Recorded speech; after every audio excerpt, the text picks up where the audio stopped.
¿Qué tal? ¿Cómo estás? Te recibimos con el Varón del Tango. Sí, claro. Está bien, ¿no? Tremendo clásico. Te vi con los auriculares hasta tarareando un poquito el tango. Y sí, casi. ¿Sí? Sí, sí, Bueno, sí. bueno, me gusta. Viste que hay alguien que dijo que a la vejez el tango te sigue inexorablemente. ¡Epa! Y claro, siempre caes ahí, siempre caes ahí. Bueno, ¿cómo andamos hoy? Bien, bien. ¿Bien? ¿Qué nos traes para la columna? Mirá, en realidad quería ver si podíamos terminar algo que habíamos ensayado de manera tangencial el miércoles pasado, en lo que tiene que ver con una fragmentación que se plantea en la Argentina como una posibilidad de cara al estado de ánimo de la población, que ya ha sido relevado. Incluso nos consta personalmente de que eso más o menos se reproduce, como lo dicen las grandes encuestas que se ocupan de averiguar la opinión pública. En otras palabras, ¿van a ir a votar o no van a ir a votar? Eso habría que hacer un mapita. Habíamos hablado de la visión que teníamos nosotros de los adultos mayores, ¿te acordás? Pero hay un sector juvenil que se nota bastante retraído a priori. No podemos hacer cálculos numéricos, lo que sí tenemos son datos cualitativos, es decir, qué es lo que está pensando la población, por lo menos acá en La Pampa, con relación a la política, a lo político, a los acontecimientos y al rumbo que está tomando el gobierno nacional en lo que se ve como una suerte de desilusión, que ya es bastante explícita. Hay un año y medio de gestión del gobierno de Milei que de alguna manera sirve como apalancamiento de esa sensación colectiva, que indudablemente tiende a crecer, salvo que se produzca un volantazo muy fuerte de la situación general, que no parece hoy por hoy advertirse en el... No va por ese camino. No. En el panorama general no. Pero hay otra cuestión que quisiera también tocar en este momento como una cuestión introductoria a este aspecto de la fragmentación, porque se replica y no sé si esto puede ser tomado como una casualidad. Algo que el miércoles pasado, me queda el sábado de multitud todavía. Algo que el miércoles pasado no habíamos alcanzado de desarrollar, que es esta idea de la fragmentación. Y voy a tomar el ejemplo de Bolivia. Bolivia tiene elecciones generales el día 17 de septiembre próximo. Por primera vez... En un mes, más o menos. De agosto. El 17 de agosto. Ahora, semana. esta semana. Fin de semana, digamos. Fin de semana, sí. En Bolivia hay dos candidatos de derecha que son los que asoman como ganadores potenciales, casi en un grado de paridad en las encuestas, que son bastante provisorias, como en todos lados, que son Samuel Doria, por un lado, y Jorge Quiroga por el otro. Dos candidatos de derecha que han expresado un plan bastante parecido al que está llevando adelante el gobierno argentino, con privatizaciones, con achicamiento del Estado, etcétera, etcétera. Pero esto en Bolivia tiene un escenario singular, por eso me parece que sería importante tenerlo como una suerte de espacio de observación analítico interesante. En primer lugar, Bolivia llevaba 20 años con un gobierno de izquierda, un gobierno populista. Eso se cae totalmente al punto de que hoy Evo Morales está propugnando o impulsando el voto en blanco, al punto de que Luis Arce, el actual presidente, no se va a poder presentar en las elecciones, y los candidatos son todos de derecha, lo cual plantea un giro ideológico por un lado, pero por el otro lado lo que aparece como una dificultad muy severa es la fragmentación de pequeños partidos que representan a diferentes regiones. Bien. Y este es el dato sobre el cual quisiera pivotear, porque de alguna manera nos acerca a un escenario que también nosotros deberíamos analizar en la Argentina, porque si bien hoy por hoy tenemos dos expresiones que son las más significativas, por un lado el peronismo y por el otro lado la Libertad Avanza, pero también es cierto, que ha emergido una expresión a la que se llamó el grito federal, integrada por 5 gobernadores y probablemente ensanchada por algunos otros referentes más, no sabemos, pero hasta ahora por 5 gobernadores, y una especie de partido de centro que aparece en Buenos Aires como una suerte de síntesis de distintos dirigentes de diferentes fuerzas políticas, claro, que está teniendo mediciones que todavía no son exactas, pero que son significativas de cara a lo que podría llegar a ser una elección pareja, es decir, que podrían incidir en ese caso. Y esto me parece que es muy significativo y muy sensible. ¿Por qué? Volvamos al tema de Bolivia. Bolivia no solamente tiene 20 años de gobierno de lo que podríamos llamar el MAS en sus distintas expresiones, sino que tiene un final parecido al de las distintas expresiones de izquierda, con gente que no encuentra combustible, con inflación, con un empobrecimiento enorme, un desbarrancamiento de las promesas iniciales de la gestión evista, etcétera, etcétera, que llaman la atención, pero además tiene un afincamiento muy fuerte de ultraderechas europeas que hace décadas que están viviendo en Bolivia y que ya han protagonizado golpes de Estado o han estado detrás de esos golpes de Estado, y que por supuesto ahora ven un momento muy preciso y muy apto y muy oportuno para llevar a cabo todas sus ideas, que son ideas de ultraderecha muy duras, que vienen, yo te diría, de la Segunda Guerra Mundial e incluso antes. O sea, pero ahora también con la convalidación del voto popular. Sí, con la convalidación de un voto popular débil, 21%, 22%, 19%, por eso es que insisto con esta idea de la posible fragmentación. Nosotros no tenemos ese escenario de tener una tradición de ultraderecha que viene dada desde Europa, con personajes que han sido descendientes de ústayas croatas, que vienen con toda una formación, podríamos llamarla neofascista, sino más bien liberal o neoliberal colonial, como sería el caso del gobierno de Milei. Pero sí lo que existe es la posibilidad de que haya 4 expresiones fuertes, que no sabemos cómo se van a articular, cómo se van a conjugar, y tampoco sabemos, porque lo ignoramos a esta altura, si verdaderamente van a ser una referencia política para las próximas elecciones o no. Claro. Aunque hablemos del 2020, eso está por verse. Eso está por verse, claro. Está totalmente indefinido.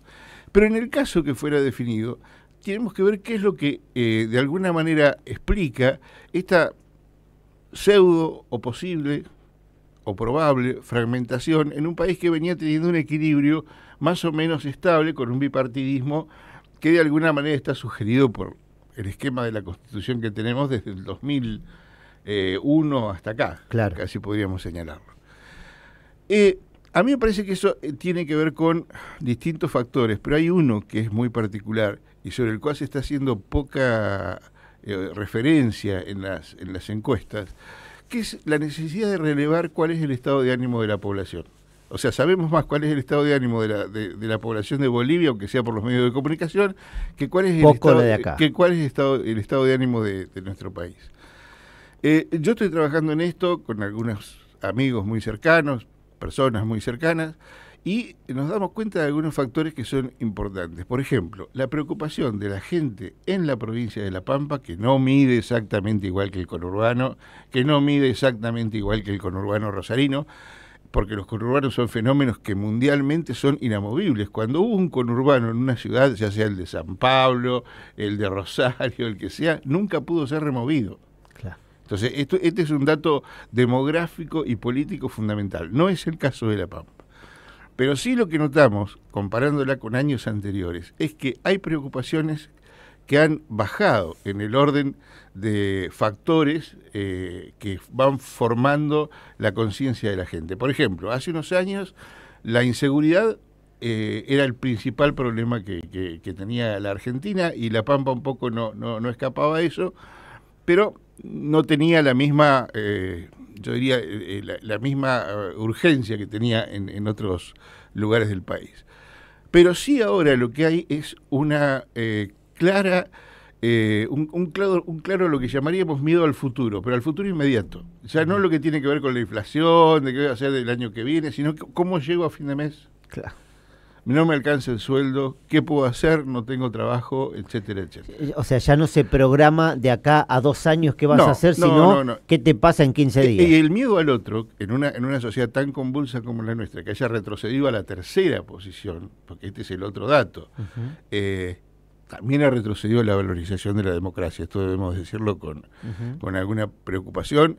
Nosotros la tenemos ubicada entre la 4ª o la 5ª preocupación del pueblo en términos de urgencias de su propia identidad, de su propia subjetividad. Y te pregunto acá, Sí. pongo un punto, no quiero que te pierdas en el relato, pero digo, si la gente en La Pampa, para centralizarnos y regionalizar el mensaje, está más preocupada en saber qué le va a pasar de acá a 15 días y no en proyectar algo a futuro, ¿no se puede pensar que está bajando la calidad de vida? Mirá, yo estuve entrevistando... Capaz que otro estudio, ¿no? Pero... No, sí, es otro estudio, te cuento.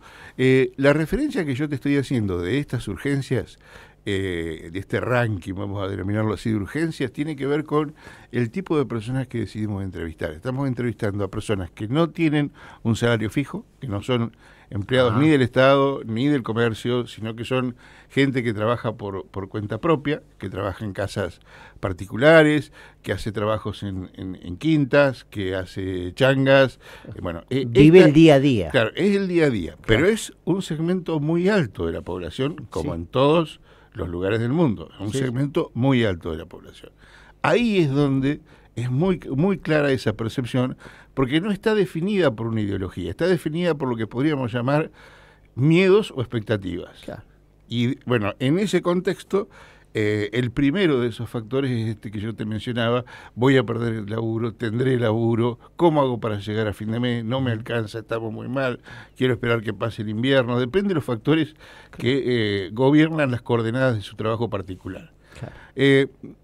Me parece que es un dato para tenerlo en consideración, porque es una Argentina que ha cambiado, evidentemente, desde hace 2 años a esta parte. Y ese voto puede inferir en la decisión de votar o no votar elección. Y a quién votar en caso de votar. Claro. Y es un voto importante. Habíamos tocado el voto de los ancianos, del cual casi nadie se ocupa. De este sector me parece que tampoco se lo está iluminando de una manera muy cercana. Y yo creo que estos primeros datos, bueno, nos dan la pauta de que la provincia tiene estándares muy distintos, yo te diría, a los del resto del país, sacando la capital federal, y con la capital federal tenemos también diferencias muy fuertes, no porque hayamos hecho experiencias de campo, las experiencias de campo las hicimos acá, que son experiencias cualitativas que se dedican, como te decía, a explorar las impresiones, las intuiciones, las referencias que de la realidad tiene el común de la gente. Hemos estado trabajando con este sector, que es un sector muy, yo diría, importante desde el punto de vista electoral. Insisto, lo es en todo el mundo. También en la Argentina, no podría ser en la provincia de La Pampa. Pero en la provincia de La Pampa la gente, por ejemplo, tiene otras prioridades diferentes, porque tiene una cobertura estatal que en otras provincias, debemos decirlo, quizá con orgullo, no existe. Entonces eso de alguna manera obtura ciertas preocupaciones que puedan llegar a tener que ver con la salud, con la jubilación, etcétera, etcétera. También lo tienen ese miedo, ¿eh? Si uno a alguien más politizado le pregunta qué te parece que va a pasar con las cajas, y bueno, ahí es un problema. Sí, o te está llegando la fecha de jubilarte y no está la moratoria habilitada. Y no está la moratoria habilitada, que ese es el segundo nudo de preocupación. Pero yo me quiero referir a este etos cultural que vamos entrevistando y que nos va revelando estas cuestiones. Entonces me parece que, ¿por qué quiero volver a lo de la fragmentación? Porque nosotros estábamos acostumbrados a una sociedad que se regía por cánones de la primera mitad del siglo pasado. Porque sí, proletariado, ¿sí? Democracia o antidemocracia. Y ahora surge un sujeto en plena construcción que es más dinámico, que por supuesto es más, plantea mayores incertidumbres, porque ellos a su vez nos interpelan con sus incertidumbres, y sus incertidumbres son estas. Entonces yo creo que este problema de la fragmentación, y con esto cierro, es un problema central, porque cuando se producen modernamente los procesos de colonización y de desmembramiento de los países en los procesos de ocupación, etcétera, etcétera, ha ocurrido en Europa, ha ocurrido en América, ya el imperio y el imperialismo, que este es un concepto que ha vuelto, esto lo tratamos hace unos días en nuestro portal, un concepto que está muy claro de vuelta, el concepto de imperialismo, tiende a dividir centrífugamente a las naciones, se hayan completado en su existencia o no, como es el caso de América Latina, que termina siendo una promesa de 200 años que todavía no hemos logrado articular. Bien. Buenísimo. ¿Esto que nos contaste está publicado? ¿Va a estar publicado? ¿Está en proceso de publicación? Esto está publicado en distintos artículos en Derecho a Réplica. Bien. Bueno, derechoaréplica.org, ahí encuentran lo que hoy nos contó Eduardo, pero también otros temas que vamos transitando acá los miércoles a partir de las 9 de la mañana. Gracias, Eduardo. No, gracias a ustedes. Nos reencontramos el miércoles que viene. Las 9:19.